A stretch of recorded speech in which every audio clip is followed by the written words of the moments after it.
జై శ్రీమన్నారాయణ. ఈరోజు మనం ధర్మపదం గ్రంథములోని చాప్టర్ 5 విభాగము 154. ధర్మరాజు పండిత భీష్మాచార్యులు వారిని అడుగుతున్నాడు, మహాత్మా, ఉత్తమ దానములు ఏవి? వాటి గురించి నాకు చెప్ప ప్రార్థన అడిగాడు. అడుగగా భీష్మాచార్యులు వారు ఉత్తమ దానముల గురించి చెబుతున్నాడు ధర్మరాజుకు అని వైశంపాయనుల వారు చెబుతున్నారు జనమేజయ చక్రవర్తికి. చూద్దాం. ధర్మరాజ, ఉత్తమ దానములు చాలా కలవు.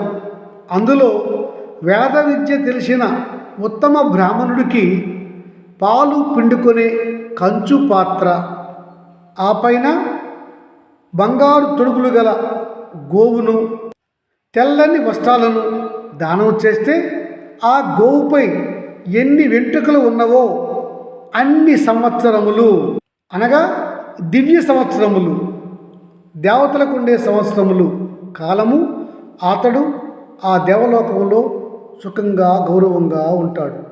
ఇంకా ఆ పైన అలా దానం చేసిన వాడి యొక్క గత 7 జన్మల పితృదేవతలు కూడా స్వర్గానికి చేరుకుంటారు. తరువాత ధర్మరాజ విప్రుని పిలిచి, విప్రుడు అంటే ఏ జాతిలో జన్మించిన వాడైనను విశేష ప్రజ్ఞ, జ్ఞానము, ధర్మజీవనము గలవాడిని పిలిచి అతడికి కన్యాదానము, గృహదానము, భూదానము, బంగారు దానము, మంచినీటి దానము, వస్త్రదానము, పాన్పు దానము, వాహన దానము, ఇందులో ఏదైనా కూడా గౌరవంగా ఆ విప్రునికి దానం చేస్తే ఆ దాతకు ఈ లోకములో కీర్తి గౌరవము పెరుగుతుంది. అలాగనే పరలోకములో కూడా అతనికి సద్గతి కలుగుతుంది అని చెప్పగా అడుగుతున్నాడు ధర్మరాజు. అది సరే తాత, ఒకనికి ఏది దానం చేస్తే ఉత్తమ దానం కాగలదు అని అడిగాడు. దానికి చెప్తున్నాడు పండిత భీష్మాచార్యులు వారు, ధర్మరాజ, ఒక యాచకుడు ఒక దాత దగ్గరకు వచ్చి ఏమి కోరుతాడో ఆ కోరిన కోరిక ధర్మంగా ఉన్నది అయితే ఆ కోరిక తీర్చితే చాలు, అది ఏ గొప్ప దానం.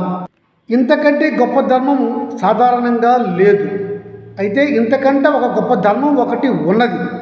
అది ఏమిటంటే, ఎవడైతే సర్వ జీవులకు, సర్వ మానవాళికి భయము లేకుండా, కష్టము లేకుండా ధైర్యాన్ని ఇచ్చి, రక్షణ ఇచ్చి, వారందరికీ సుఖ సంతోషాలను కలుగజేస్తాడు, అతడు చేసిన ధర్మము అత్యంత గొప్ప ధర్మం. అది ఏ గొప్ప దానంగా మనం పరిగణించాలి. అంతటి గొప్ప దానం ఇంకేది ఉండదు.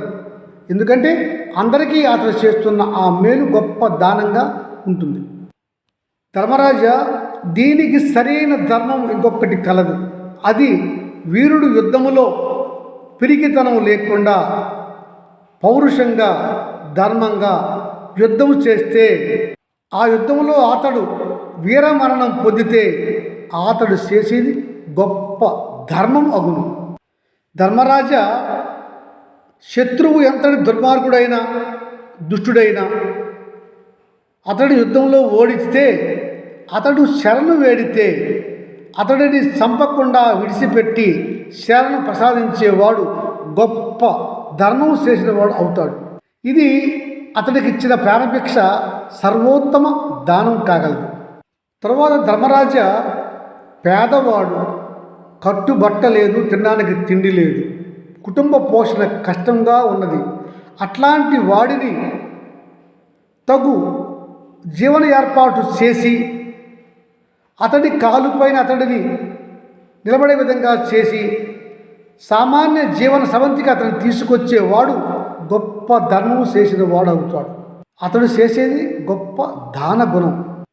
ఆ తర్వాత ధర్మరాజ, ఏ గృహస్థు అయితే తన వివాహ భార్యతోనే ధర్మంగా సంసార జీవనం చేస్తాడో, ధర్మంగా బ్రహ్మచర్యంతో ఆమెతో రతిలో పాల్గొంటాడో, ఎవడు ధర్మబద్ధంగా యజ్ఞ యాగాదులను చేస్తాడో, ఎవడు కోరికలు లేక, రోషము లేక, క్రోధము లేక ఉత్తమ విద్యను సంపాదించి ఆ విద్యను ఉత్తములకు దానం చేస్తాడో, అట్టి ఉత్తమ విప్రునికి కానీ ఉత్తమ బ్రాహ్మణుడికి కానీ కావలసిన దానిని ఎవడు దానం చేస్తాడో ఆ దానము గొప్పది.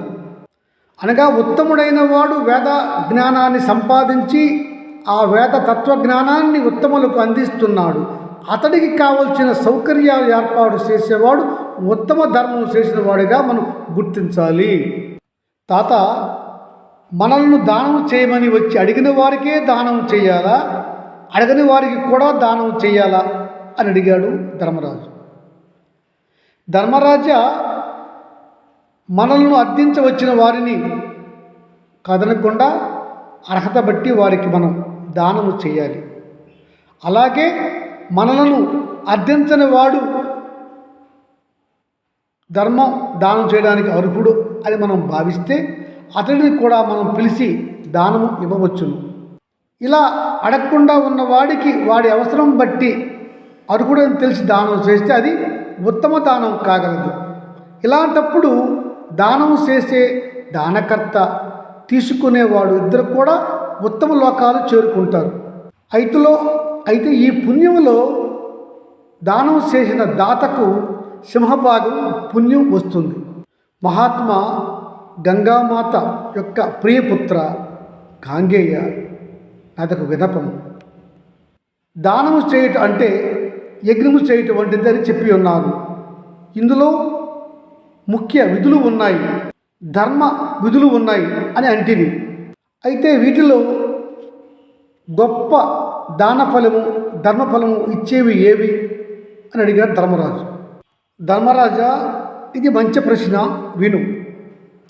ఎట్టి ఉత్తమ బ్రాహ్మణుడైతే ఎల్లకాలము కానీ నిర్దిష్ట కాలంలో కానీ నిష్ఠతో సుశీషపరతతో అగ్ని పరీక్షలు, అగ్ని కార్యక్రమములు చేస్తూ, వేద పఠనం చేస్తూ, వేద విద్య బ్రహ్మ విద్యలో నేర్చుకొని తన శిష్యులకు ధర్మంగా బోధిస్తూ ఉంటాడో, అలా వేద విద్య తత్వజ్ఞానము విద్యార్థులకు చెబుతూ దేశ భవిష్యత్తుకు ఉపయోగపడే వారిని తయారు చేస్తూ దేశానికి మంచి కలగాలని శుభకార్యక్రమాలు చేస్తూ ఉండి ఆ దేశానికి, దేశ రాజుకు ఉత్తమ సూచనలు ఇచ్చేవాడు ఉత్తముడు.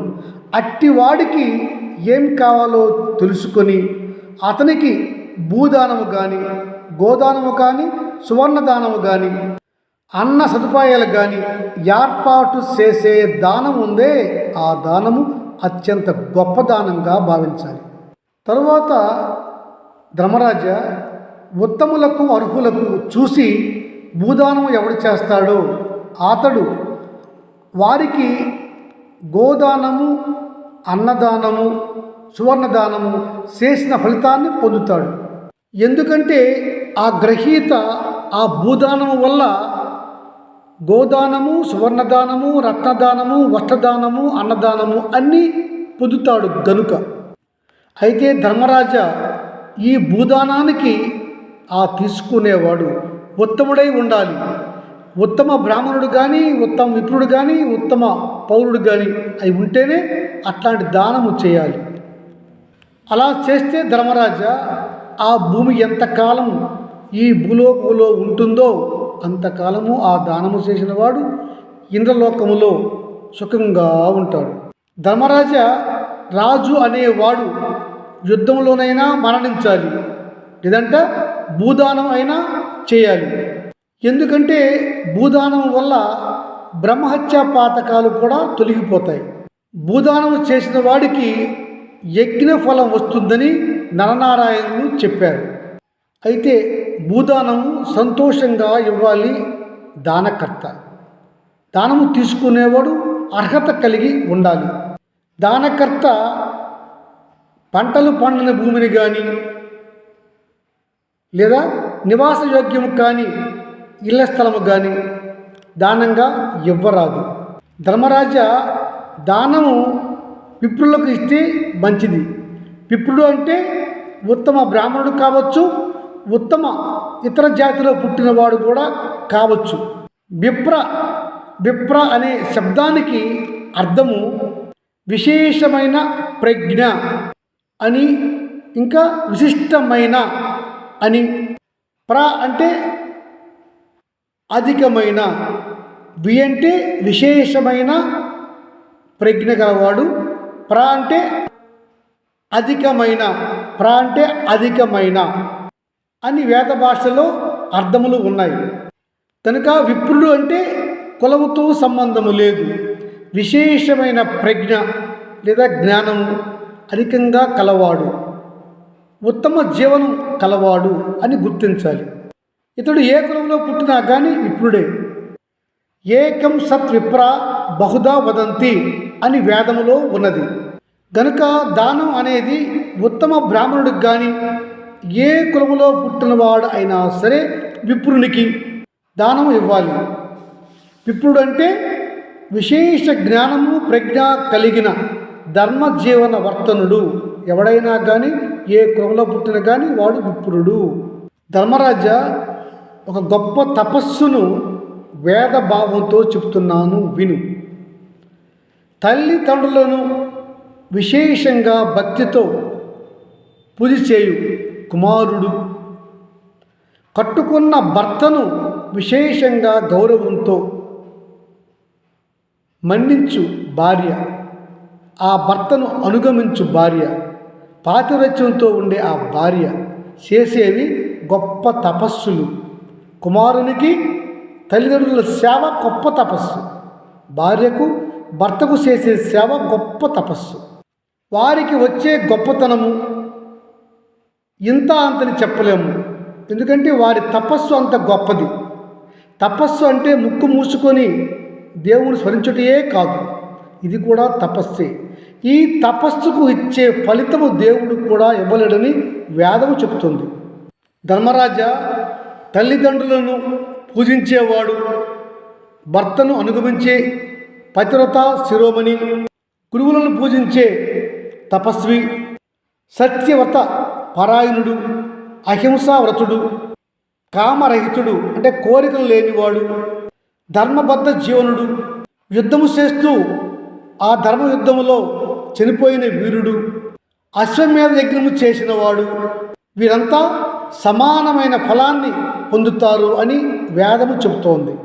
వీరంతా సర్వ సమానులు, వీరంతా గొప్ప తపో సంపన్నులు పోయే పుణ్యలోకాలకు పోయి శాశ్వతంగా అక్కడ నివాసం ఉంటారు.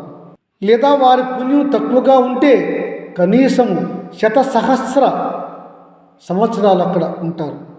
వారిది ఎక్కడ ఆనందమైనటువంటి దివ్య జీవితం కాగలదు. దుర్వ్యసనపరుడు, హింసాపరుడు, అసత్యవాది, తల్లిదండ్రులను భార్యాబిడ్డలను గౌరవించని వాడు, భర్తను గౌరవించని స్త్రీ, సక్రమంగా పితృలకు క్రతువులు చేయనివాడు, అధర్మపరుడు అయినటువంటి బ్రాహ్మణుడు ఉత్తమ బ్రాహ్మణుడు కాడు. అతనికి దానములు ఇయ్యరాదు. ఉత్తమ బ్రాహ్మణుడికి కానీ వేదములో చెప్పిన విప్ర శబ్దానికి అర్థమైనటువంటి ఏ జాతిలో పుట్టిన వాడైనా విప్రుడైతే అతనికి దానం ఇయ్యవచ్చును.